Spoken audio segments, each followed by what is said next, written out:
I need prayers for this video because I just got my ass out of bed and I'm going to record this, and I'm somehow going to get this podcast up in the next 2 hours.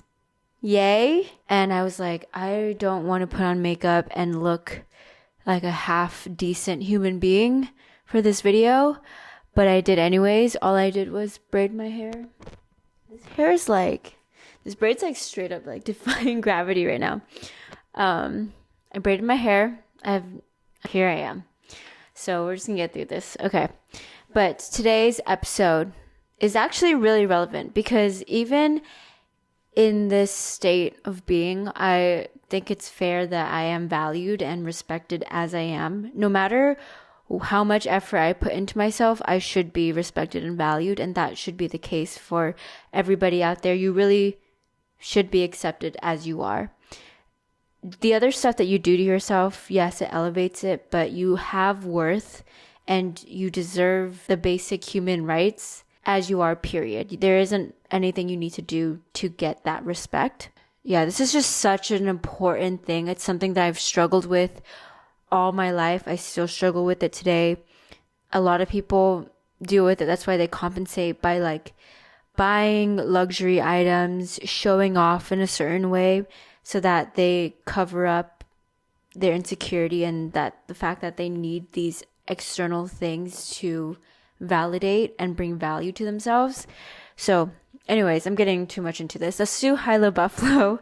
So starting with high. Oh my gosh, I have to show you guys. I feel like I'm one of those old people that show pictures on their phone of like their trips and stuff. But I was hanging out with one of the dogs that my parents were babysitting. And this dog, guys, I'm obsessed with her. She doesn't have a name because she's so young. But basically, she's this purebred pit bull that got dropped off. And look how cute she is. Oh, I want to show you guys. Can I show you guys a video of her eating while my voice memo is going? I guess so. But look at this is her eating. She's freaking crazy. And she's so funny. She's like dragging the bowl around to get like every little piece. And for my low, God, guys, last video I talked about this curse that I have with audio. My other curse apparently is with film cameras, where I just bought my 5th film camera.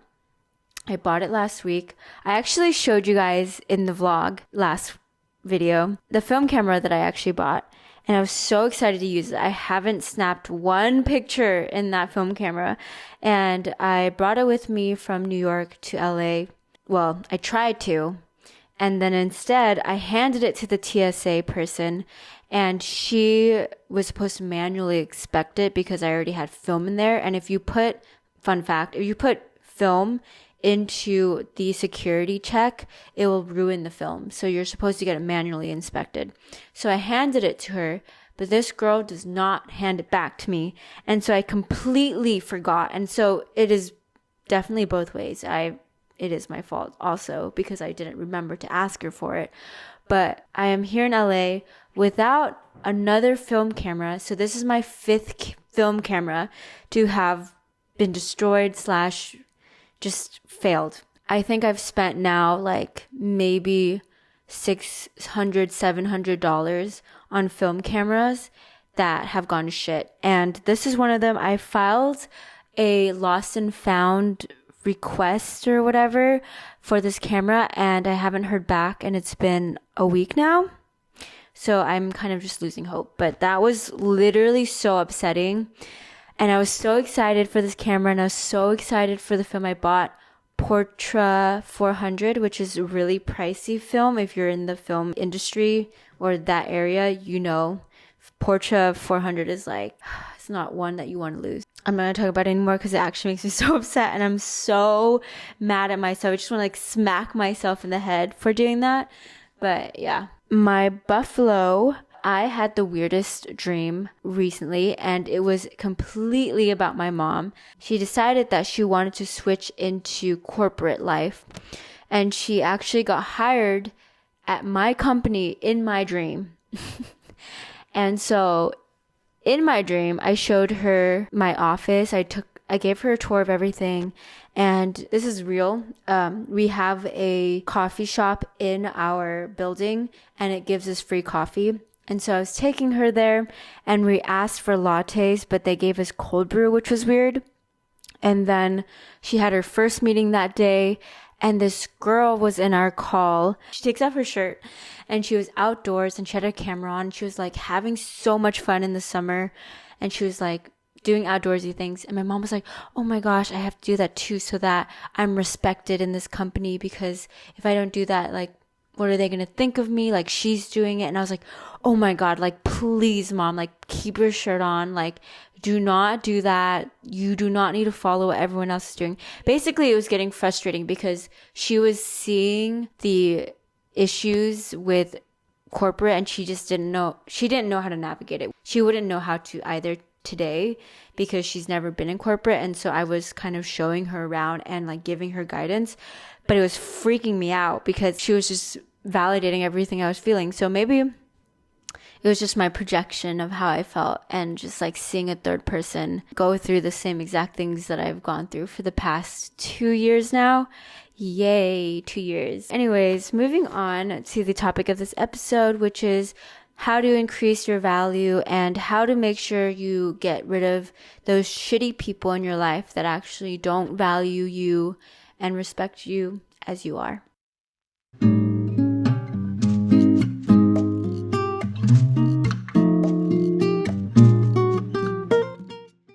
Okay, so something that I noticed as I got older is how important your value is in relation to context. So as I've grown up, I've been able to see this because I've changed my context and my environment. And I saw people do the exact same thing in my high school, hearing stories from other people. And as they went through those context changes, they went through different value changes. And this is so huge because sometimes if your issue is right now that you're not being valued or respected as you are, maybe the issue is your external environment and where you are physically. I've seen people from my high school, and I know a lot of you guys can relate. If you just think back to your high school friends and like just people you knew of, and they're like the weird people, were excluded. You had popular people that were popular for certain reasons in that context. But now those popular people that used to be like the shit in high school, they're literally nobody. But then I've also seen some people who were known as the weirdos, the losers, the not as cool people, and they found a community within like TikTok. Like they found these communities within TikTok, and they're like viral now. And I know these people as completely different versions back in high school because everyone around them just didn't value them in that way, and just were like questioning the way they dressed, the way they talked, why they were interested in certain communities, entertainment, things like that.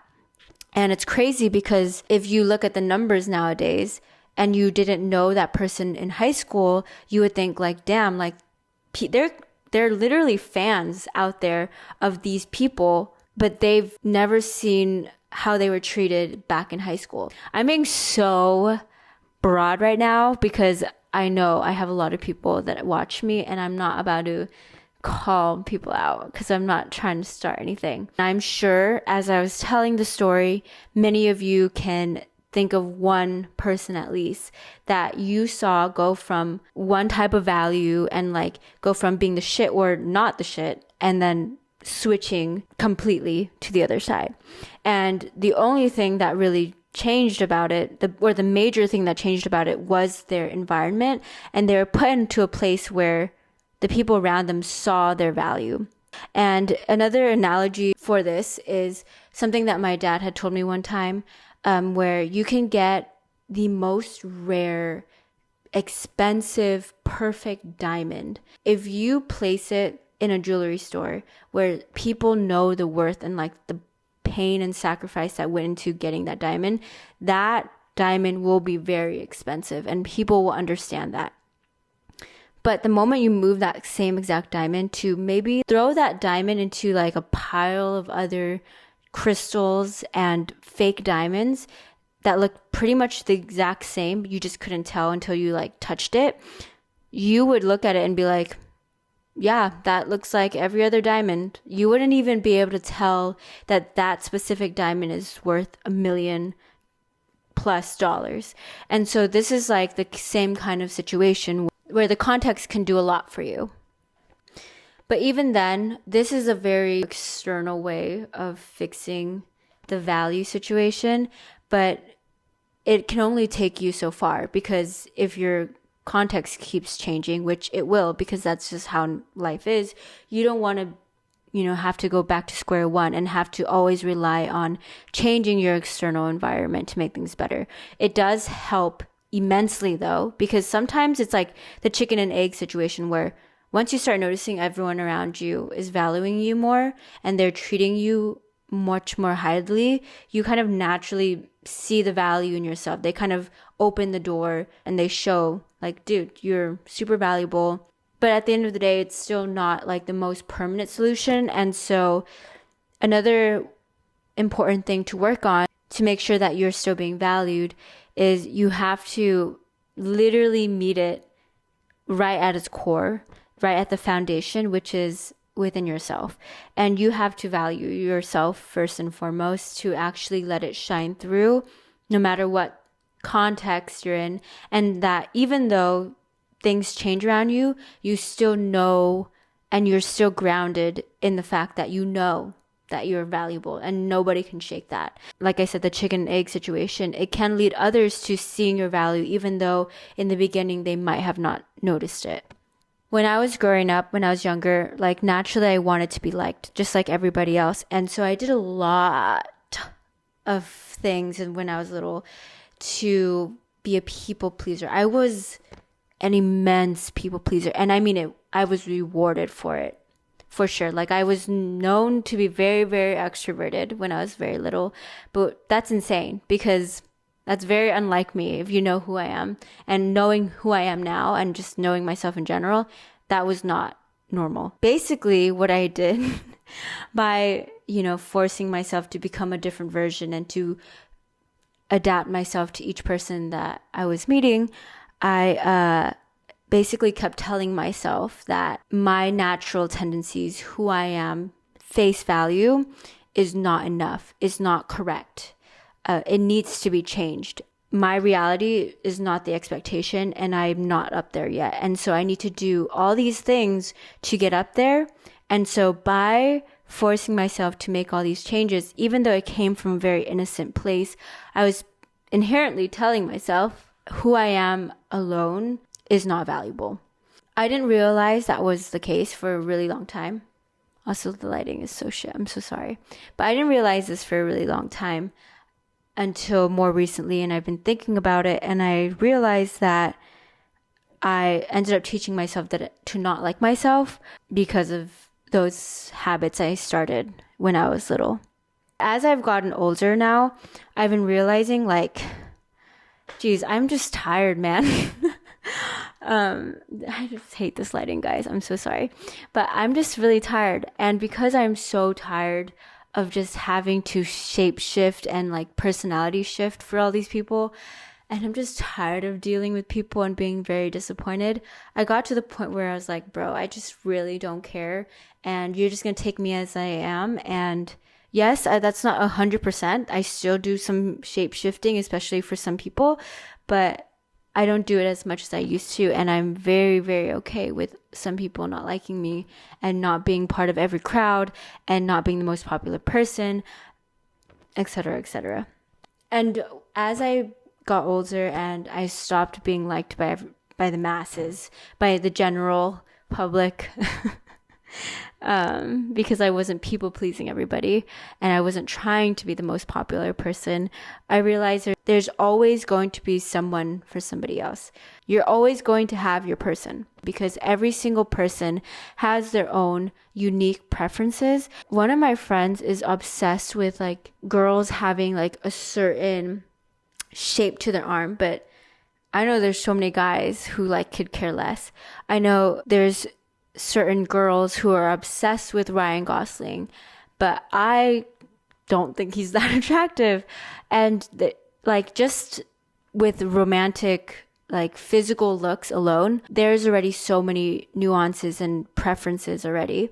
And that is going to be the same with personality and value and just person in general. So there's always going to be a person for you, even though you're not mainstream, stereotypical, perfect personality, perfect physical look, whatever it is. And I think that's just been super duper comforting to know that there's just somebody for you and that everyone has their preferences at the end of the day, and that you're not going to be alone because you're choosing to be yourself. And you're going to find your people by being alone. It actually makes me want to be myself even more, knowing that this is the fact, because then it validates another person to be themselves. Because if they're my person, then I'm their person, and so on and so forth with each person that's my person. And so it kind of tells them like, hey, it's actually okay to be myself, because the other person is showing that that's possible and is proving it. And I feel super happy being with them and vice versa. And they make me feel like it's okay to be whoever I am and show up as I am. And that is enough. Another thing that I wanted to talk about is that when you really think about it, it's actually not sustainable long term to keep changing yourself for other people. My mom just got back. I know she's about to look at me and be like, what the hell is this girl doing? A lot of people like to romanticize the idea of the chase, which I mean, I'm one of them. I love the chase. I think it's really fun. But I think that sustainably, not a good idea. If you think about it long term, if you're chasing somebody that doesn't actually want you or not showing you, very clearly that they value you, then in the long term, you're going to still be doing that. And is that something that you're comfortable with? Is that something you want forever? You're going to have a million other things to do. You're going to have other problems in your life. And now you're trying to prove yourself to other people that you're worth it. Like, it can be cute and it can be like a fun fling situationship, but really it's just so unstable. Like, you're going to be constantly living in a state of rockiness and just wondering whether or not today or tomorrow that person's still going to be there for you. Long term, not a fun experience, I would definitely say. Instead of chasing, you allow people to come to you. You're just there. You just let them come to you and show up. And if they don't want to show up, then who cares? And I literally need to, I'm saying this and I genuinely mean it, but it's really hard for me to implement it fully, especially with certain people, because sometimes I'm like, I really would love to have you in my life because you're cool, XYZ. But then again, knowing that that's the only reason why, it's not worth it, because there's clearly something wrong because they don't see the value in you. And that means that there's something missing, that you don't know everything entirely. And there's something missing that goes beyond the surface level that shows that there's a disconnect because they don't see your value. Okay, so the last few things I wanted to say is things that you can actually implement. I'm just straight up talking about being valued and being respected right now in this podcast as like a general idea, but some things that are actually kind of like a slap in the face to remind yourself to do these things. But you got to keep the people in your life in check. Not only the people that are coming into your life and you're like evaluating your next friend or your next significant other, your partner, whatever. You got to check who's in your life right now and be like, am I being valued by you? And not just, am I being valued right now by other people? Am I being respected the way that I should be or the way that I want to be? Not just that, but you need to check, how are they valuing you? Are they valuing you as you are, period? Or are they asking for other things? Are they valuing you as your past version? They're like seeing you only as your past self, but you're a different person now. And they're like expecting you to stay like that past version when you're not that version anymore. Or are they looking at you as an ideal version of themselves, of yourself, a version of yourself that they want you to be?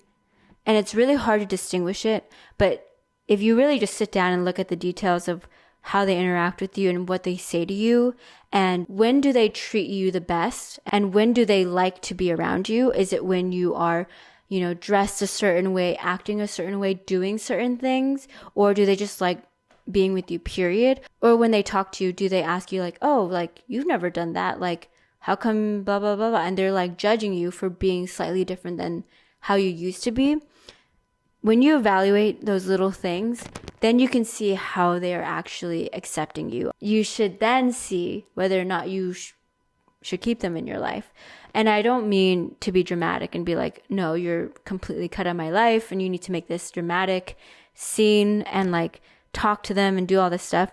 But it's something simple as like not checking in on them anymore, or not making plans with them anymore, and just slowly let it fade out.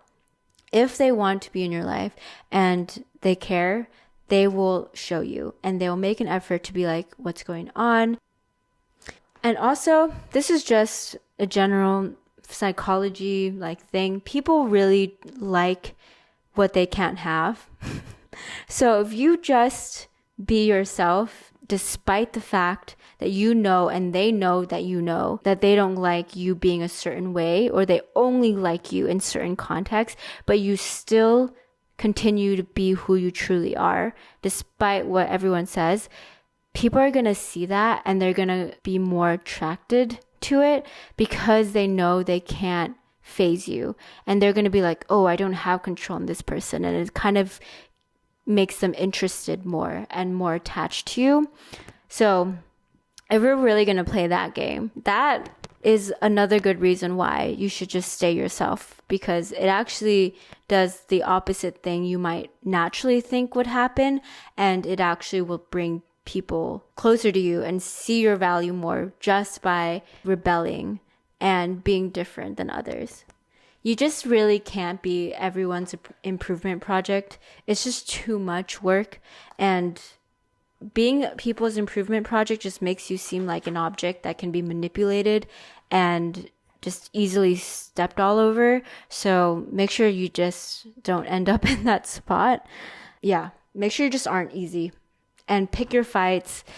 Obviously, like I said, I'm trying to be really realistic here. I'm not myself going all out with every little thing and trying to be completely different and trying to really enforce what I want and who I am all the time.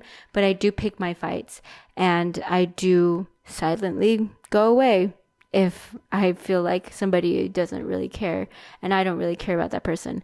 Anyways, I feel like as this like video has gone on, my hair has gotten messier, the lighting has gotten shittier. I'm sorry if this is just a rough, weirdly put together episode because I am all over the place. Hopefully it doesn't come through. Don't forget to like, comment, and subscribe.